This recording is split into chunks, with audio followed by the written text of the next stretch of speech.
If you have followed the videos on the Khmer Info channel, you would have known about the story of King Troa Sok Pa'Em or King Sweet Cucumber, which we have previously shared for viewing.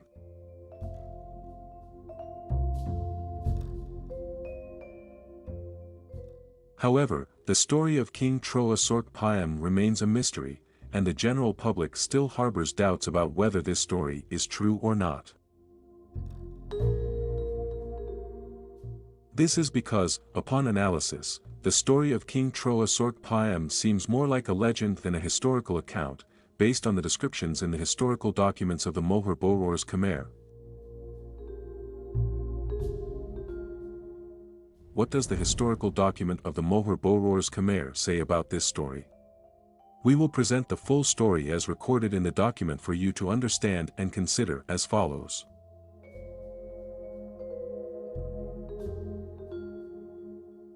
The document states that at the age of 453, Pa'Em J, a royal descendant alongside King Sanork Karirj, was appointed to ascend the throne and was renamed His Majesty King Bororm Rir Jir Tirirj J. He also elevated his younger brother, Pa'Em Soas, to the position of Mohor Uparaja.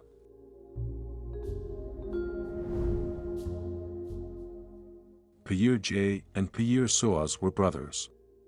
Both resided in the southwest of Prausert Mountain. They worked as cucumber farmers, and during their leisure time, they often invited villagers to watch performances for entertainment. Later, King Sanork Karirj built a royal palace near Prausert Mountain. Upon hearing this news, Pa'Em J and Pa'Em Soas picked cucumbers and brought their performances to the king for his viewing pleasure. The king was very pleased with the taste of their cucumbers, telling them that their cucumbers were sweeter and more amazing than anyone else's. The king then forbade Pa'Em J and Pa'Em Soas from selling the cucumbers, reserving them exclusively for himself. By the year 983, King Sanork Karirj had ruled for 30 years. At that time, Pa'Em J was 438 years old, while Pa'Em Soas was 338 years old. One day, a villager's buffalo broke into their cucumber field and destroyed many of their cucumbers. Seeing this, Pa'Em J threw a stone to chase the buffalo away, but the stone struck and killed the buffalo instantly.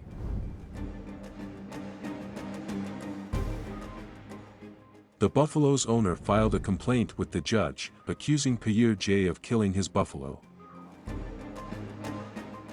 The judge ruled that Pa'Em J must compensate the owner with another buffalo. Pa'Em J was deeply saddened and dissatisfied with the ruling, as he had no intention of killing the buffalo. He only wanted to scare it away from his field. Based on this reasoning, the judge could not reach a decision and referred the case to the royal court for resolution. The court officials, still unable to resolve the matter, brought the case to the king for judgment. The king ordered Pa'Em J to throw the same stone at other buffaloes to see if they would die.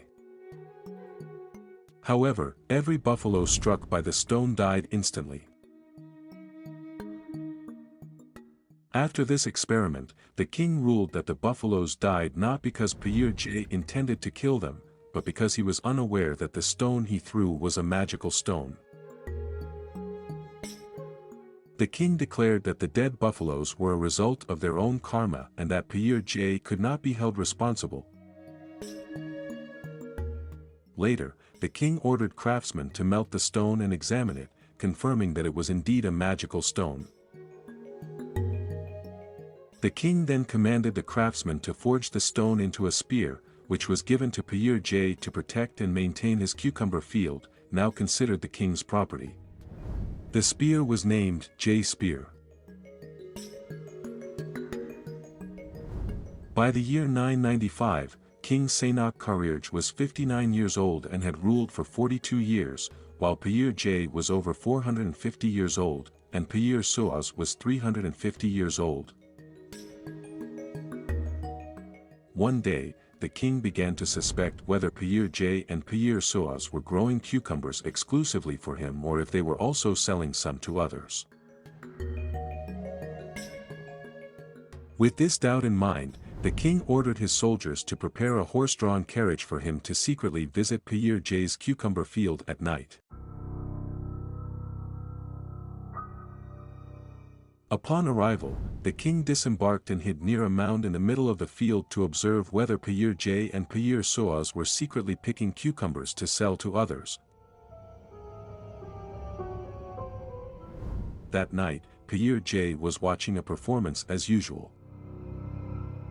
Coincidentally, he glanced and saw someone entering his field.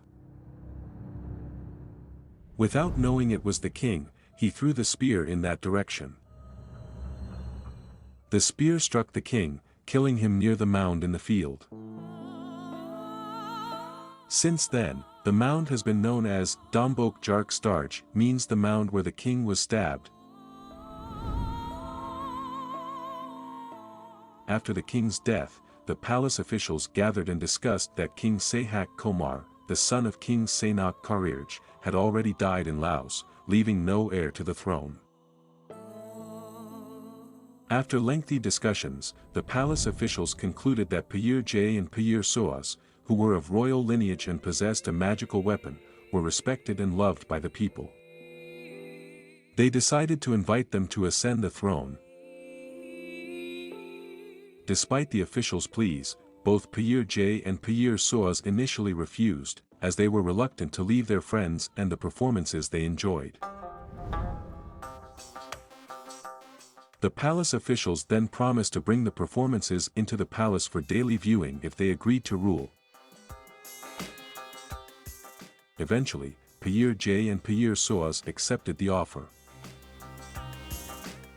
Pa'er J ascended the throne as the next king, while Pa'er Soas became the Operaja or viceroy.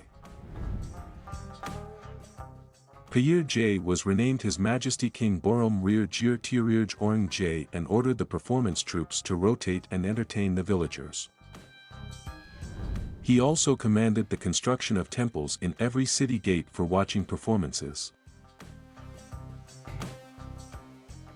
Seeing the people's happiness and the king's longevity, the palace officials requested the king to issue a royal decree that in future marriage ceremonies, blessings should include the words, Jai Hong, Soas Hong, to wish for happiness and longevity like the king. This is why, in Khmer wedding ceremonies to this day, the phrase, Jai Hong, Soas Hong, is used to bless newlyweds. By the year 1032, Queen Boparvarte, the wife of King Orang J, gave birth to a son named Priya Seray Rat. King Orang J, or King Sweet Cucumber, loved his son dearly. When his son turned 17, King Orang J fell seriously ill. He called his brother, Operaja Soas, to his side and instructed him to continue ruling after his death. If Soas were to die, he should pass the throne to Priya Seray Rat, his nephew. After giving these instructions, King Orang J passed away in the year 1048 at the age of 503. Following his death, Operaja Pa'er Soas ascended the throne.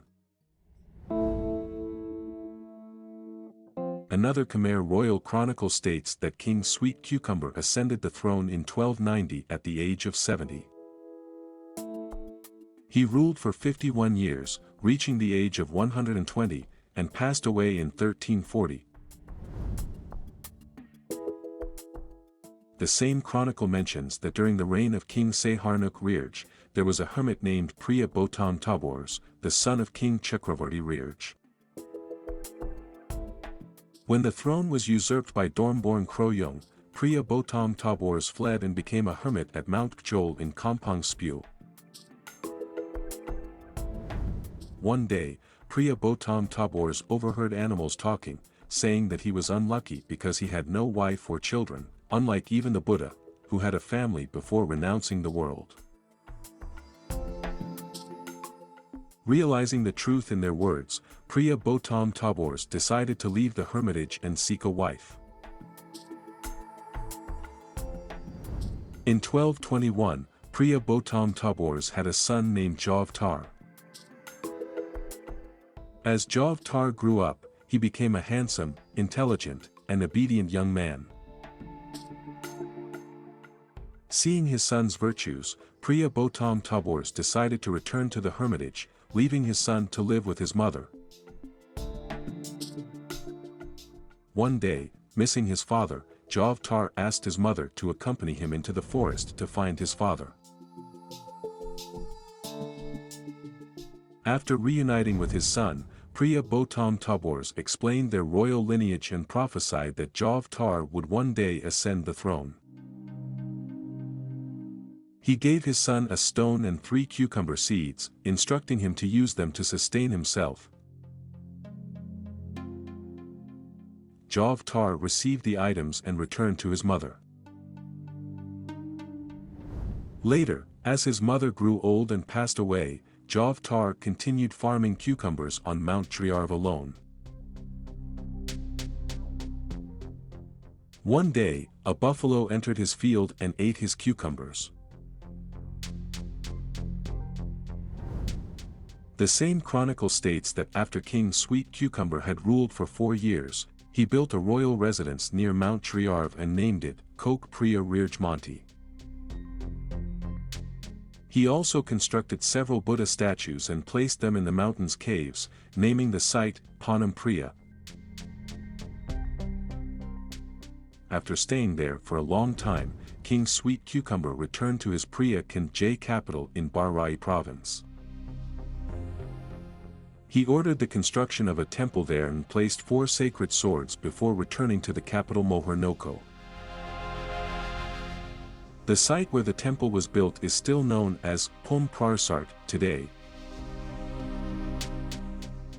According to this chronicle, King Sweet Cucumber inherited the throne from King Sihanouk Rirj, the son of King Sihanouk Karirj.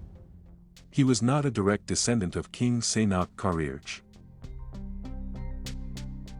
The chronicle also mentions that King Sweet Cucumber elevated Princess Jarntrir Varte, the daughter of King Sihanouk Rirj, to be his queen, renaming her Samdarj Priya Pak Kavakte Sarai Jarntrir Mohurk Sartre. Later, they had 2 sons, Priya Boram Napian Bart, born in 1292, and Priya Sotir Narirj, born in 1294. Due to the extraordinary longevity described in the documents, some have concluded that this story is a legend. We have decided to present the story as recorded in the original documents without any alterations.